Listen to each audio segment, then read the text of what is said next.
spoken a lot on our channel about different types of homeschooling methods and why we love eclectic homeschooling, and how to choose curriculum and tailor-make home educations. But I think it's a nice way for parents who are perhaps new to homeschooling for us to have a look at the spectrum of different homeschooling philosophies or methods. So we kind of we know where we've settled over the years, and I think that we're nice and central. But on either side of where we find ourselves with footprints and literature-based learning and that sort of thing, there is a variety of other methods that parents do use, and we'll maybe touch on why we love eclectic as the middle road. But why don't you start with either the left or the right? I don't know if you want to go from the looser side to the tighter side, or the tighter side to the looser side. You go for it. I'll start on the tight end, because I think most of us, when we start homeschooling, we come with a school mindset, because most of us were raised in the school system, and that's what we think of as education. And so generally new homeschoolers tend to think that they need to get either a textbook-based system for their children, or they nowadays do online schooling, or what I would call distance education. Great. And what happens in that scenario is that often you have the service provider dictating the content that your children must learn, the resources that they're going to use, and the time frames by which they must do it. And then they set assignments and tests, and it's very structured, just like school. Yeah. And some new parents think, oh, but I need that, because then I know I'll be doing enough, and, you know, I'll have covered everything that my child needs to learn. But the reality is that as they start homeschooling, within a year or two, if not before, that system stresses the family out so much. The mother finds herself nagging her children. The children aren't engaged in what they're doing. They don't enjoy it. It's boring. It's tedious. It's like we also were at school, at some point, we all said, like, why do I have to learn this? You know, because we had no say in what we were doing and when we were doing it. And now you're just replicating that school system at home. Yeah. So that's the tight end, and we're in the middle, away from that. And then you can talk about the other side. How's that?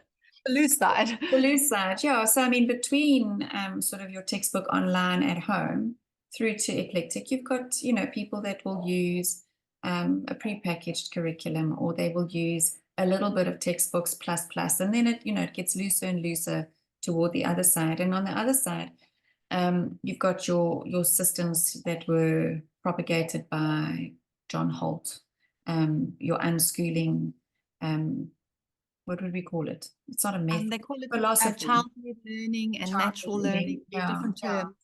And delight directed. And I think in some ways, all of us who have homeschooled away from the tight end have embraced some elements of that.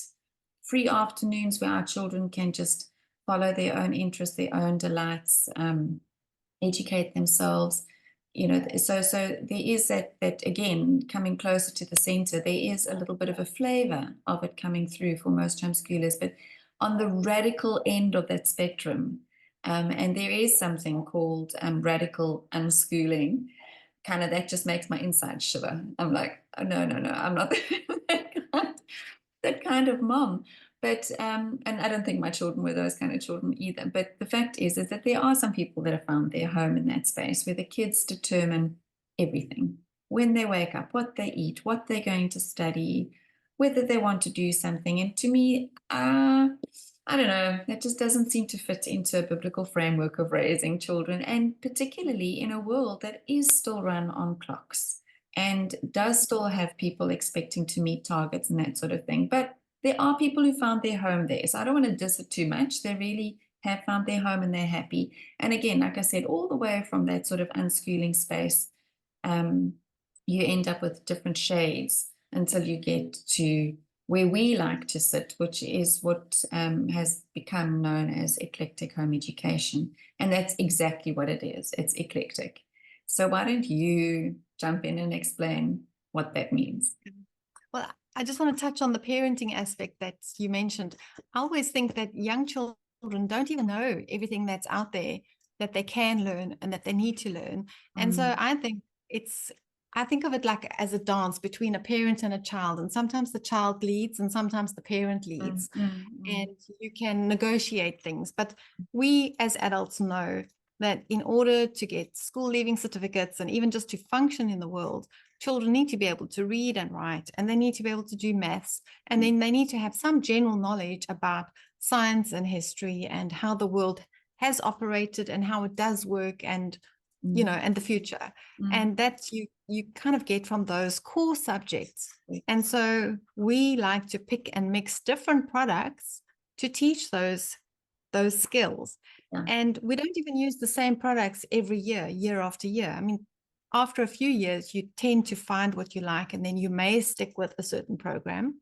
But for different children, you might choose a different maths curriculum because one suits one child's preferences better than another. But you choose what you're going to use. You set the pace, and you and the child, and you have this flexibility to change something that's not working whenever it suits you. There's a well-experienced homeschooling dad who always says, the government takes 20 years to change a curriculum. A homeschool mom can change it in 20 minutes. 20 minutes, yeah. And that's one of the great advantages of you being in control instead of a school or an online service provider. Yeah. And, it gives us, actually, we all have the inner teacher in us that we spend most of our lives as homeschoolers trying to speak to and negotiate with. And sometimes you just want to chop her head off.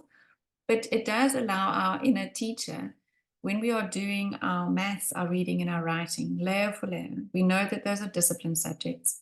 We know, like you said, that it's important. It doesn't matter whether your children are going to be in graphic design or engineering, every one of them will need a level of maths, reading and writing. So that is why we can speak to the inner teacher, say we've done our discipline subjects every day.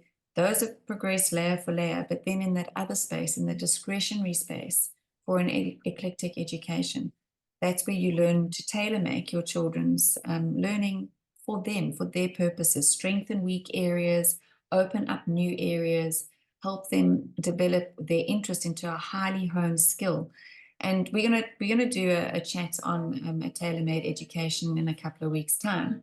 But I think that is why eclectic education, sitting right in the middle of the spectrum, perfectly blends what children need for life, what they need for joy and fun and excitement, and it gives them the structure and then also the bit of creativity. So for us, it's a perfect meeting place. Do you have any other thoughts about the spectrum of homeschooling methods? New parents or parents who've been homeschooling for a couple of years can experiment and go, left and right and see what they are comfortable with, because the mother also has to be comfortable with Correct. what she's chosen for. And we all have different levels of control and organization that make us feel, comfortable. Yeah. So that's why I say it's this dance between the parents and the children and finding what's going to work in your specific family.